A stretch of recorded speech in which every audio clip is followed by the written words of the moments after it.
Assalamualaikum warahmatullahi wabarakatuh. Kita ketemu lagi dengan topik selanjutnya yaitu tentang Kementerian Kesehatan, Badan Pengawasan Obat dan Makanan, juga Dinas Kesehatan Provinsi atau kota. Nah, tiga lembaga ini adalah tiga lembaga yang di pemerintahan yang berbicara atau mengatur tentang kesehatan. Nah, adik-adik pernah dengar nggak kata-kata Kementerian Kesehatan? Mungkin waktu SD, SMP pernah mendengar itu. Ya, jadi Kementerian Kesehatan ini adalah tugasnya dia membantu presiden dalam menyelenggarakan sebagian urusan pemerintahan di bidang kesehatan, ya. Semua tentang kesehatan diatur oleh Kementerian Kesehatan dalam membantu tugas dari presiden. Kemudian apa fungsinya? Fungsinya itu ada beberapa poin, nanti kalian kalau yang penting saya akan ulas, kalau yang misalnya itu saya poin-poinnya aja ya. Nah, fungsinya itu adalah perumusan yang pertama, perumusan kebijakan nasional, kebijakan pelaksanaan, dan kebijakan teknis di bidang kesehatan. Kemudian pelaksanaan urusan pemerintahan sesuai dengan bidang tugasnya, pengelolaan barang milik atau kekayaan negara yang menjadi tanggung jawabnya, pengawasan atas pelaksanaan tugas, penyampaian laporan evaluasi, saran, dan pertimbangan di bidang tugas dan fungsinya kepada Presiden. Jadi setelah Kementerian Kesehatan ini dia bekerja, maka dia akan melaporkannya kepada Presiden tentang apa yang telah dilakukan kepada seluruh rakyat Indonesia sampai ke pelosok-pelosok. Nah, apa kewenangannya? Kewenangannya ini adalah penetapan kebijakan nasional di bidang kesehatan untuk mendukung pembangunan secara makro.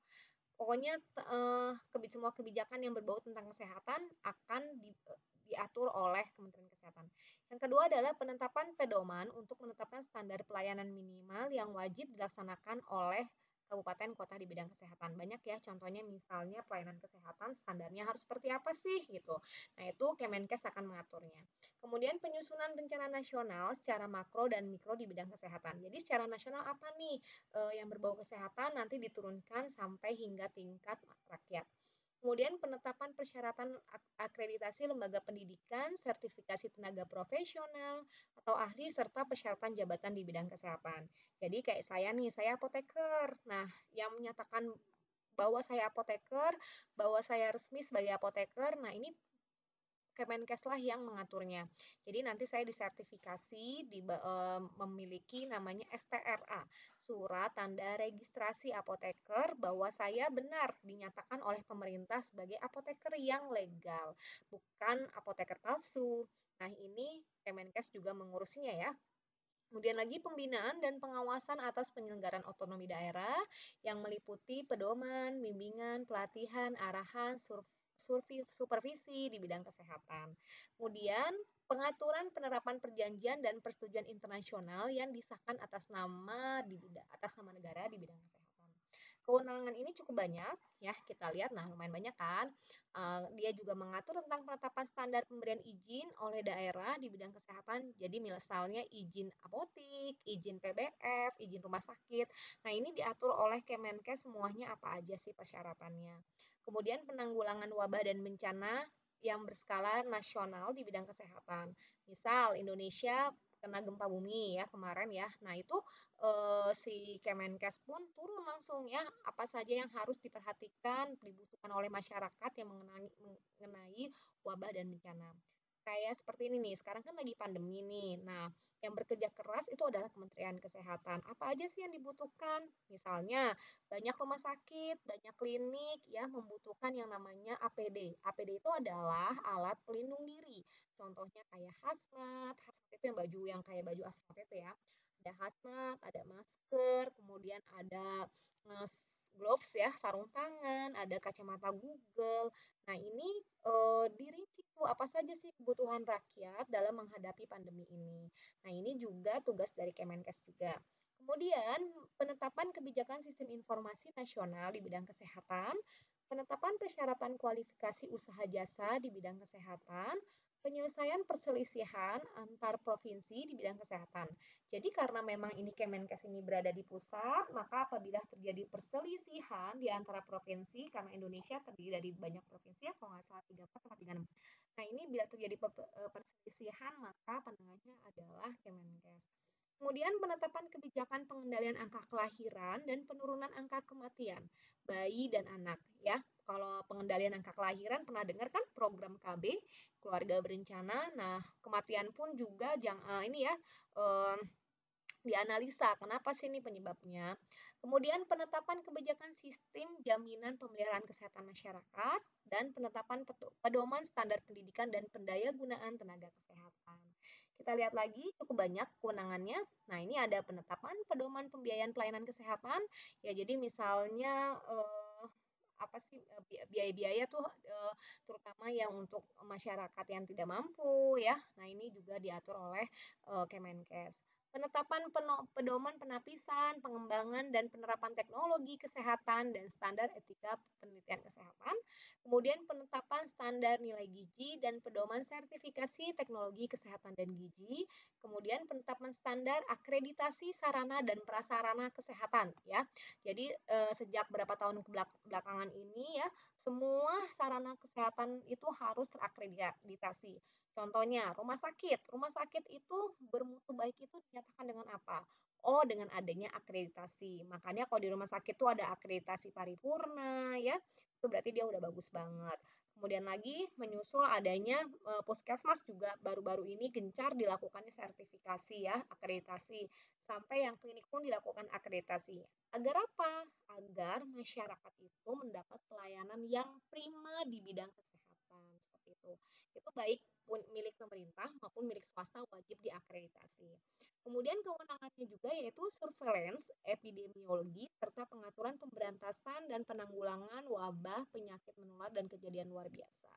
Ya ini sebagai antisipasi misalnya terjadi wabah, penyakit menular ya kayak si corona, COVID-19. Nah ini penyakit sangat menular dan itu luar biasa ya. Nah ini Kemenkes harus bekerja agak ekstra untuk dalam penanganan COVID ini. Kemudian penyediaan obat-obat esensial tertentu dan obat untuk pelayanan kesehatan dasar sangat esensial. Buffer stok nasional. Ya.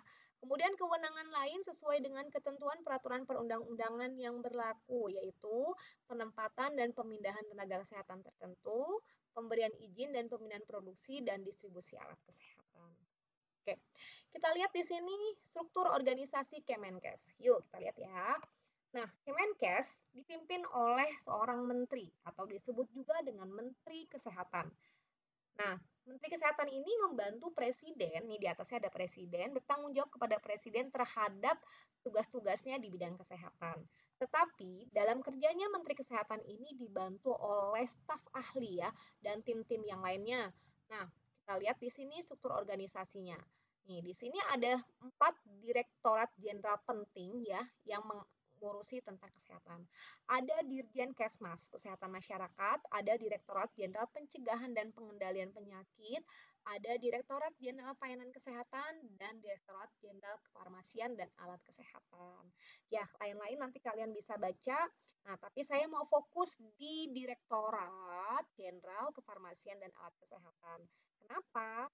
Karena kita sekolah farmasi tentunya kita harus perdalam tentang Dirjen Kefarmasian dan Alkes ini. Oke, kita next ya. Nah, Direktoral Jenderal Direktur Jenderal Farmasi Alat Kesehatan atau biasa juga disebut dengan Direktorat Jenderal Kefarmasian dan Alat Kesehatan. Oke. Apa visinya? Nah, visinya ini dia mengikuti visinya Pak Presiden Republik Indonesia, yaitu terwujudnya Indonesia yang berdaulat, mandiri, berkepribadian, berlandaskan gotong royong ya. Jadi mudah-mudahan terwujud dalam waktu dekat bahwa rakyat Indonesia ini masyarakat yang berdaulat, mandiri, dan berkepribadian ya. Kemudian lagi apa misinya? Kita baca yuk satu-satu. Nah, ini menarik sekali untuk diamati. Kalian perlu tahu ternyata misi dari Kementerian Kesehatan misinya adalah apa? Nah, ini satu, terwujudnya keamanan nasional yang mampu menjaga kedaulatan wilayah, menopang kemandirian ekonomi dengan mengamankan sumber daya maritim dan mencerminkan kepribadian Indonesia sebagai negara kepulauan. Kemudian mewujudkan masyarakat maju, berkesinambungan, dan demokratis berdasarkan landasan negara hukum, mewujudkan politik luar negeri bebas dan aktif, serta memperkuat jati diri sebagai negara maritim, mewujudkan kualitas hidup manusia Indonesia yang tinggi, maju, dan sejahtera, kemudian mewujudkan bangsa yang berdaya asing, dan mewujudkan Indonesia negara maritim yang mandiri, maju, kuat, dan berbasiskan kepentingan nasional, serta visi terakhir yaitu mewujudkan masyarakat yang berkepribadian dalam kebudayaan. Oke. Nilai-nilai dari Dirjen Farmalkes ini apa aja? Nah, ada beberapa nilai-nilai yang ditonjolkan, yaitu yang pertama adalah pro rakyat. Tentu semua urusan ini adalah untuk rakyat semua ya, agar rakyat kita itu sejahtera, sehat, sempurna ya. Kemudian ada inklusif. Inklusif ini harus melibatkan semua pihak karena pembangunan kesehatan tidak mungkin hanya dilaksanakan oleh Kementerian Kesehatan saja. Semua harus bekerja sama, melibatkan semua pihak. Maksudnya ini siapa aja yang berpartisipasi aktif? Ada lintas sektor, ya, organisasi profesi, Ikatan Dokter Indonesia, Ikatan Apoteker Indonesia, Ikatan Bidan Indonesia, Perawat, ya, PPMI. Kemudian organisasi masyarakat, ya, ormas-ormas, para pengusaha juga harus ikut berperan untuk menyukseskan pembangunan kesehatan ini. Kemudian masyarakat yang madani dan masyarakat akar rumput. Masyarakat pun juga harus proaktif ya agar didapatkan pembangunan kesehatan yang berhasil ya. Oke, responsif. Responsif ini di mana program kesehatan ini harus sesuai dengan kebutuhan dan keinginan rakyat, serta tanggap dalam mengatasi permasalahan di daerah, situasi kondisi setempat, sosial budaya, dan kondisi geografis. Ya, jadi misalnya ada permasalahan, misalnya terjadi bencana, misalnya terjadi wabah, ya. Nah, bahwa harus tanggap apa sih kebutuhan-kebutuhan rakyat di sana. Kemudian lagi ada efektif. Efektif ini adalah program kesehatan harus mencapai hasil yang signifikan sesuai target yang telah ditetapkan dan bersifat efisien. Kemudian nilainya adalah bersih dan penyelenggaraan pembangunan kesehatan harus bebas dari KKN. Bersih ini ya harus bebas dari KKN, korupsi, kolusi, nepotisme, transparan, dan akuntabel. Oke, kita lihat apa tugas dari Dirjen Farmalkes ini. Nah, tugasnya itu adalah dia menyelenggarakan perumusan dan pelaksanaan kebijakan di bidang kefarmasian, alat kesehatan sesuai dengan ketentuan perundang-undangan ya. Jadi ini tugas beliau Dirjen Kefarmasian dan Alkes ini. Nah, fungsinya banyak ya, ada 7. Nah, ini kita lihat perumusan kebijakan di bidang produksi dan distribusi sediaan farmasi, alkes, perbekalan kesehatan rumah tangga, pengawasan alkes dan perbekalan kesehatan rumah tangga, tata kelola perbekalan kesehatan dan pelayanan kesehatan kefarmasian. Kemudian lagi nanti kalian bisa baca sendiri ya, ini semuanya. Oh iya, saya cuma mau mengingatkan bahwa siapa sih Menteri Kesehatan saat ini? Yaitu Menteri Kesehatan saat ini kita dipimpin oleh Bapak Terawan yang dulunya dia juga praktisi kesehatan di sebuah rumah sakit di Jakarta yaitu di RSPAD. Dan beliau diamanahkan oleh Pak Jokowi sebagai sebagai Menteri Kesehatan hingga periode nanti 2024 ya kalau nggak salah. Oke, kita lihat ini struktur organisasi Dirjen Farmalkesnya ya. Kita lihat. Nah, ini ada dirjen. Jadi ada yang memimpin adalah dirjennya ya. Sekarang itu kalau nggak salah di farmasi itu Bu Engko ya. Saya lupa ingat. Dan dalam tugasnya dibantu oleh direktorat-direktorat yang lain ya. Nah, yang kedua kita ngebahas tentang Badan Pengawasan Obat dan Makanan. Nah, ini saya kurang nih, harusnya Badan Pengawasan Obat dan Makanan. Jadi, obat dan makanan pun ya pemerintah juga sudah membuat sebuah lembaga yang bertugas untuk mengawasi obat dan makanan ini. Agar apa? Agar masyarakat kita, masyarakat Indonesia mendapat makanan yang bermutu, berkualitas, sehat, dan bergizi. Dan semua ini nanti tugasnya Badan POM ya, mulai dari pengawasan ya kita mulai dari sebelum produksi sampai sudah produksi ya ikut andil Badan POM ini dalam pengawasannya. Visi Badan POM, yaitu obat dan makanan aman, bermutu, berdaya saing untuk mewujudkan Indonesia maju yang berdaulat, mandiri, dan berkepribadian berlandaskan gotong royong.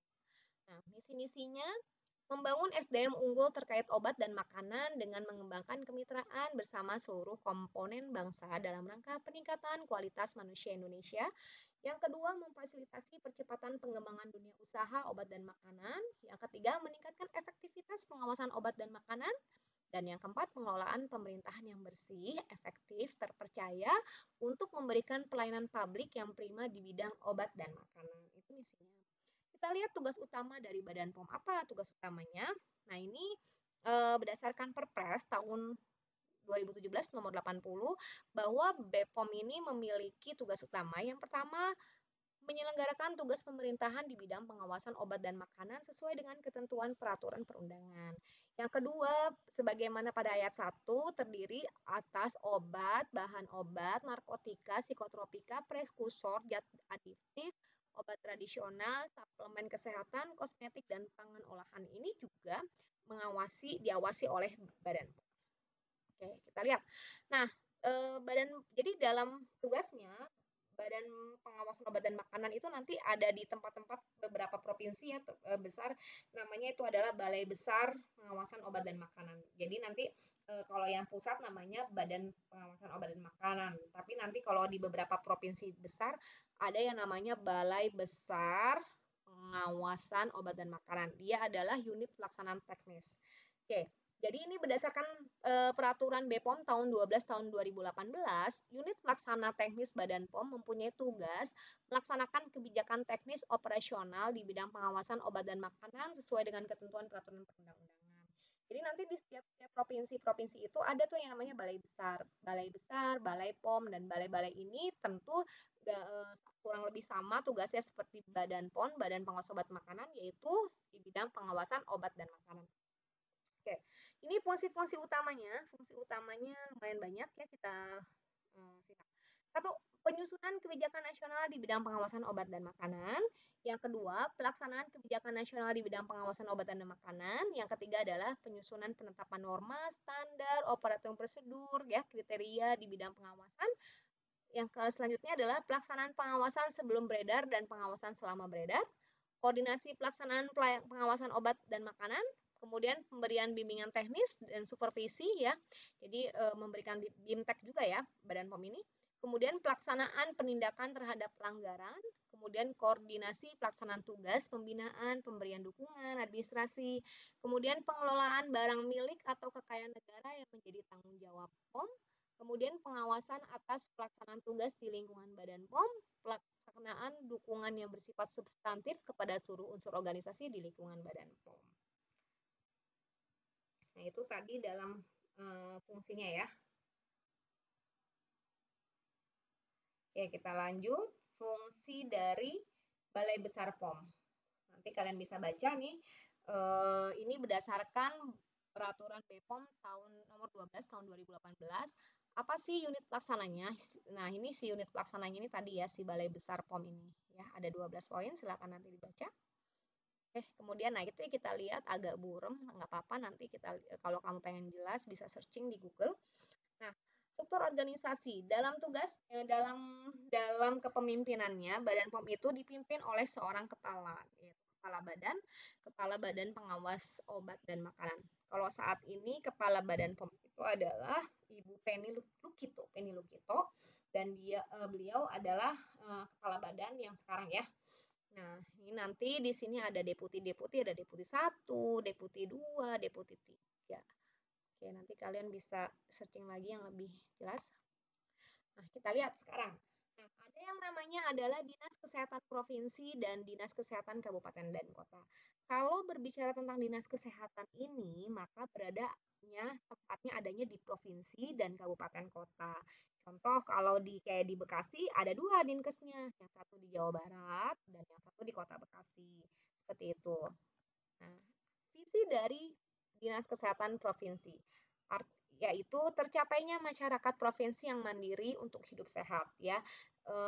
bagaimana masyarakat itu mandiri ya, kemudian sehat hidupnya itu visi dari Dinas Kesehatan. Nah, visi Dinas Kesehatan akselerator ya, akselerator pencapaian masyarakat provinsi yang mandiri untuk hidup sehat ya. Bahwa Dinas Kesehatan harus mempunyai pengetahuan, kemampuan, kemauan, motivasi, etos kerja yang tinggi dan menguasai teknologi untuk menjadi pendorong, penggerak, fasilitator dan advokator untuk terjadinya akselerasi pembangunan kesehatan di tingkat provinsi ya. Kemudian lagi, nah misinya, kita lihat misinya meningkatkan akses masyarakat terhadap pelayanan kesehatan yang berkualitas, pengembangan kebijakan dan manajemen pembangunan kesehatan, kemudian meningkatkan sistem surveillance dalam upaya pencegahan dan pengendalian penyakit, kemudian visinya selanjutnya adalah menjamin ketersediaan sumber daya manusia dan fasilitas pelayanan kesehatan yang merata, terjangkau, dan berkualitas. Nah, ini kita lihat struktur organisasinya dipimpin oleh seorang kepala dinas kesehatan provinsi. Nanti kalau yang kota juga ada sama kepala dinkes kota. Nah, kurang lebih hampir mirip-mirip struktur organisasinya bisa kalian pelajari ya. Ini ada bidang regulasi kebijakan kesehatan, bidang pelayanan kesehatan, bidang penyehatan lingkungan, pencegahan penyakit, ada lagi bidang sumber daya kesehatan. Ya, silakan dibaca adik-adik sekalian. Nah, ini unit pelaksana teknisnya ya. Unit pelaksana teknisnya atau UPTD. Kita lihat di sini ada Kepala Balai Pelatihan Kesehatan, Kepala Balai Laboratorium Kesehatan, Labkesda ya. Kalau ini di Kota Bekasi ada Labkesda. Kepala Balai Kesehatan Kerja Masyarakat ya. Dalam Dinas Kesehatan itu dibantu oleh unit-unit pelaksana teknis. Nah, ini ada macam-macam ya. Ada tadi saya ulas ya, balai pelatihan kesehatan, balai laboratorium, kemudian balai kesehatan kerja masyarakat, balai kesehatan BKPM, BKPM ya. Oke, sekian dari saya. Mudah-mudahan materi ini dapat dimengerti ya. Mohon maaf kalau kurang lebihnya, mohon maaf kalau ada salah kata-kata, mohon dibukakan pintu yang sebesar-besarnya. Minta maaf yang sebesar-besarnya. Sekian dari saya. Wabillahi taufiq wa hidayah. Wassalamualaikum warahmatullahi wabarakatuh.